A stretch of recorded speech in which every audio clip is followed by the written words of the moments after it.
de volta, mais uma vez para mais uma videoaula de português. A correção será da página 90 até 101. Abram na página 90. Leiam um texto. Aqui tem um texto, Comunidade de Caloninha abre parceria pela educação. Vocês responderam com certeza a letra A, B e C. Letra A, que tipo de texto é esse? O texto é uma notícia. B, escrevam a que se referem as palavras em destaque do texto. Eles se referem aos moradores do bairro de Caloninha e 5 jogadores do Figueirense. Eu, Maurício Fernandes. C, em seu caderno, reescreva um trecho a seguir como se fosse um jornalista responsável pela matéria. Eu comecei a trabalhar muito cedo e precisei parar de estudar na 4ª série. Então, se você fosse o jornalista, dessa matéria, responsável por essa matéria, você tinha que reescrever da seguinte forma: ele começou a trabalhar muito cedo e precisou parar de estudar na 4ª série. Vamos agora lá para a página 92, como a tia Andréia falou, produção de texto, peça teatral, a gente vai conversar um pouquinho na live, tá bom?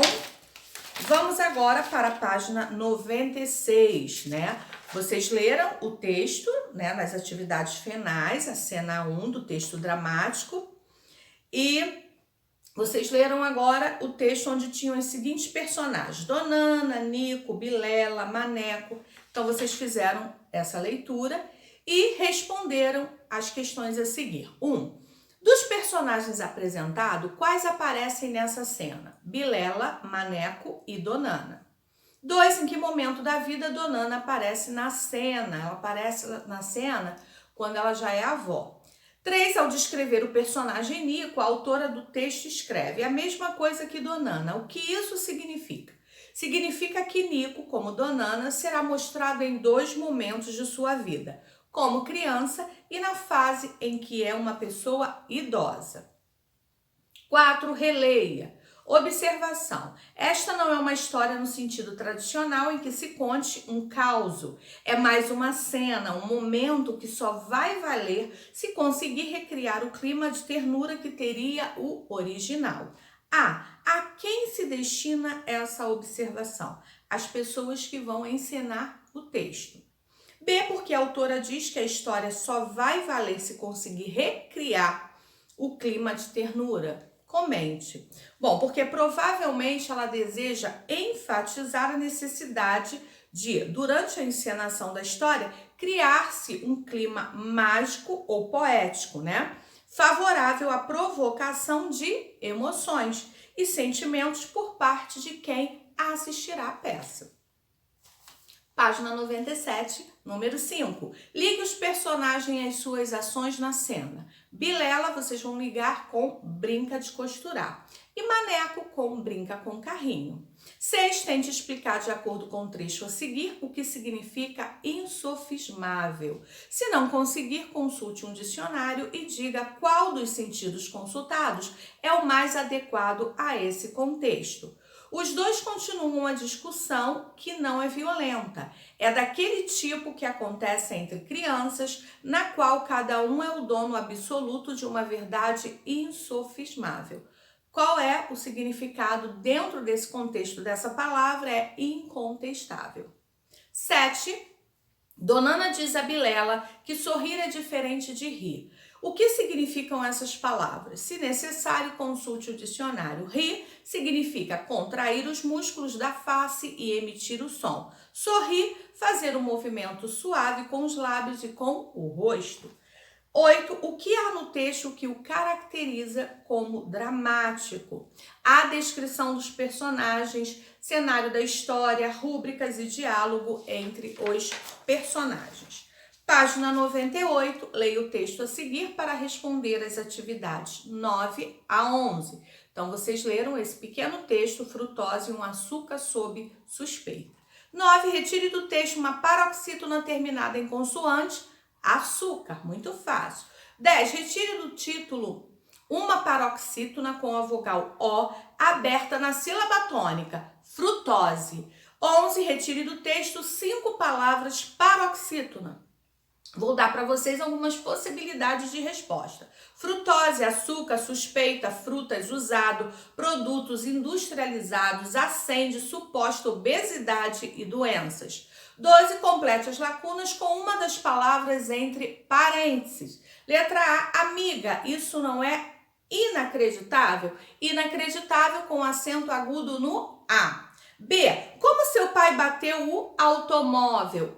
Automóvel com acento agudo no O, né? Da sílaba mó. C, aquele atleta treina bastante os tríceps. É a primeira opção, com acento agudo no I. Página 99, leia o texto e responda as atividades 13 a 15. 13. A que elemento se refere o pronome eu? Ao cerrado. 14. Observe o trecho a seguir. Daqui a algum tempo, tudo terá sido modificado e só ficaremos com belas fotos para mostrar aos netos e aos bisnetos a paisagem que antes existia. A. Que alerta está sendo feita? Qual é a sua finalidade? O texto alerta para o problema de não se preservar o cerrado. B. Que pronome pessoal se relaciona ao verbo ficaremos? O pronome nós. 15. Imagine que o próprio Cerrado estivesse transmitindo essa mensagem aos leitores. Reescreva o segundo parágrafo usando pronomes pessoais. Vai ficar o seguinte: daqui a algum tempo eu terei sido todo transformado e de mim vocês só ficarão com belas fotos para mostrar aos netos e aos bisnetos a paisagem que antes existia. Na página 100 e 101, nós temos o relembrando. Preencha o esquema com os principais tópicos aprendidos no capítulo. Texto para ser encenado, texto dramático. Explicação sobre como uma história deve ser encenada, rubrica. Acentua-se vogais das suas sílabas tônicas quando terminada em L, N, R, X e PS, paroxítonas. Representam as pessoas do discurso e estabelecem relações de sentido entre as partes de um texto, pronomes pessoais. Classificam em oblíquos e retos, ok? Aqui nós terminamos o livro 3 de português. E hoje iniciaremos o livro 4, tá? O lançamento vai ser da página 6 até a página 17, capítulo 10, notícias 1. A informação em suas mãos. Aqui nós já podemos perceber que estaremos falando de um gênero textual referente a notícias, né? Para conversar, como você e seus familiares costumam se atualizar sobre o que acontece no país e no mundo? O que você sabe sobre notícias? Você costuma ver televisão, escutar rádio ou ler na internet, notícias na internet para se atualizar? É muito bom, né, estarmos assistindo noticiários. A tia Andréia tem muita coisa triste, muita violência. Tudo bem, mas também existem coisas importantes que nós temos que estar atentos, né? E noticiários é muito bom. Quem tem a possibilidade também de ler jornais também é bem bacana. Na página 8, faça você mesmo, é sobre uma produção de texto referente à notícia. No momento, nós não iremos fazer, tá? Vamos lá para a página 13. A página 13, leitura, notícias na televisão. Abaixo você verá a ilustração de um noticiário divulgado na internet. Antes de observá-la, para responder às atividades a seguir, pense em algumas questões que ajudarão você a se familiarizar com a proposta desse capítulo. Você já acessou sites de telejornais na internet? O que encontrou neles? Qual é o objetivo de um telejornal? Quem são os profissionais que se dedicam ao jornalismo? O que eles fazem para apurar as notícias que serão divulgadas? Você sabe como os âncoras se preparam para as filmagens?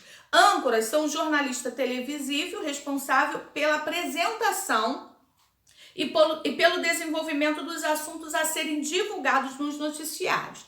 E aí, você já acessou? Se você ainda não acessou, essa é uma boa oportunidade para isso. Acessa lá, né, os sites de telejornais na internet, começa a dar uma olhada, que aí vai ser muito mais fácil vocês entenderem esse assunto. 1. Vocês já assistiram a um telejornal parecido com o que aparece na foto? Lembram-se dos assuntos abordados? Então, aqui vocês vão dizer sim ou não e os assuntos abordados. Essa foto que tá aqui, né? Aqui que nós vemos essa foto, né? Da Nina, né? Sendo a âncora, né? Desse telejornal. Número 2, página 14, sobre o telejornal da imagem, respondam as atividades a seguir. Quem é o âncora nesse noticiário? Aí vocês, de acordo com a imagem da página anterior, vocês vão responder, né, as questões tanto da página 14 quanto da página 15, ok? Agora vamos para a página 16, estudo da língua. Terminações em eis e exa. Leia um trecho da notícia e responda as atividades a seguir. Aqui tem uma notícia falando sobre o campeonato inglês, né? Explicando, né? Campeonato inglês tem rodada quente na luta pela liderança. É uma pequena notícia, vocês vão ler e vão responder a letra A, B, C e D. A letra D está falando assim, ó, como é classificada morfologicamente a palavra inglês nessa expressão, né? Campeonato inglês. Esse inglês aqui, ele está sendo classificado como adjetivo, tá bom? Na página 17, 2, ao lado das palavras a seguir, escrevam as formas femininas correspondentes. Português, portuguesa. Holandês, holandesa. Tudo com a letrinha S, tá? Com ESA, com S. 3. Como pode ser classificada a palavra destacada na frase a seguir? Eu adoro comida chinesa. Comida é substantivo. Chinesa vai ser o quê? Substantivo, adjetivo, verbo ou advérbio? Muito fácil. 4. Ao lado das palavras a seguir, escrevam as formas femininas correspondentes. Por exemplo, duque, duquesa. Então, vocês vão colocar essas respostas. 5, que indicam as palavras que vocês usaram para responder a atividade anterior. Aqui, duque, barão, marquês, príncipe, indicam títulos de nobreza. Aqui embaixo, nesse quadradinho, vocês vão estar marcando com marca-texto, ó. O uso do eis e esa com S, né? Eles são usados aonde? Em adjetivos gentílicos ou adjetivos pátrios. Ou seja, palavras que identificam um povo ou uma nação. Japonês, japonesa. Então, nesse caso, você não vai escrever esa com Z, é esa com S. E títulos de nobreza, duque, duquesa. Também quando for títulos de nobreza, você vai escrever com esa, com E-S-A, tá bom? Tia Andréia vai ficando por aqui nessa aula. Como eu sempre lembro e peço a vocês para estar anotando todas as dúvidas que estaremos tirando na nossa live, tá? Façam com bastante atenção, um beijo e até a próxima. Tchau!